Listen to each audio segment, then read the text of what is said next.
اچھا، ویسے آپ نے کافی ٹائم گزارا اور کافی قریب رہے آپ عمران خان صاحب کے، کبھی خان صاحب نے کسی گانے کی فرمائش کی آپ سے؟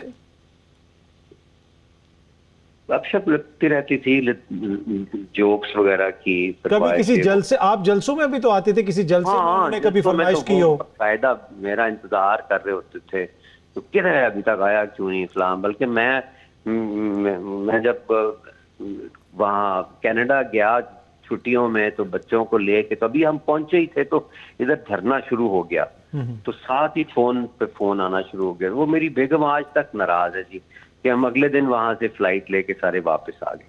تو اسی طرح لاہور کا جلسہ تھا تو وہاں میں لندن چلا گیا بڑے عرصے کے بعد. سال میں ایک آدھ ٹرپ ہوتا ہے ہمارا.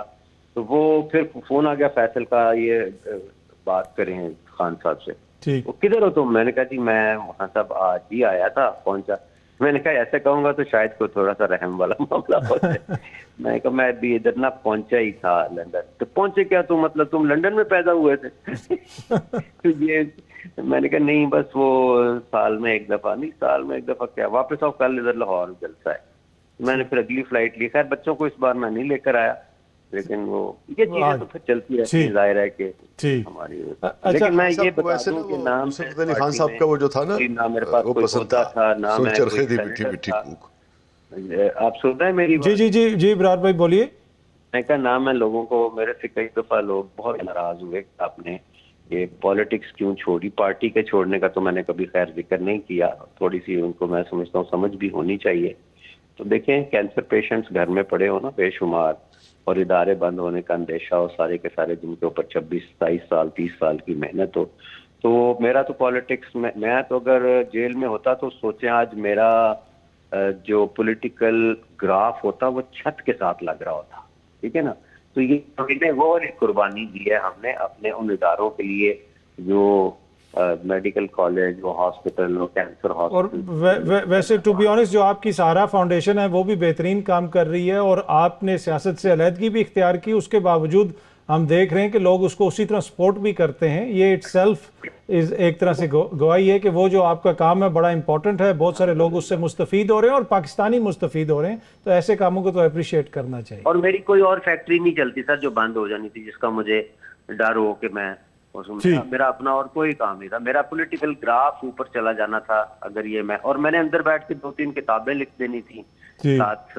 کوئی کیا پتا بلو قسم کا ایک آدھا گانا بھی آپ دوبارہ لکھ دیتے. اور اگلی جو جنریشن ہے میری طرح کی، ان کی تعلیمی کیریئر کے ساتھ بھی پھر وہی ہوتا ہے جو میرے ساتھ ہوا. میں ذرا وقت کی تھوڑی سی کمی. اپنے آپ کو اگلی جنریشن کہہ رہے ہیں؟ نہیں میں تو گزر گیا ہوں نا. اب تو میرے ساتھ تو جو ہونا تھا وہ کر دیا، وہ کنگن نے اور بلو دے گھر نے جو کرنا تھا. اچھا مہربانو، اب اوبیسلی عید کا موقع ہے، آپ کے وزیر اعظم ہیں شہباز شریف صاحب، کیا آپ ان کو مشورہ دیں گی؟ نہیں، ایکچولی میرے وزیر اعظم نہیں ہے. میں تو تسلیم ہی نہیں کرتی، اس بات پہ نہیں کرتی کہ وہ فارم 47 کی پیداوار ہے.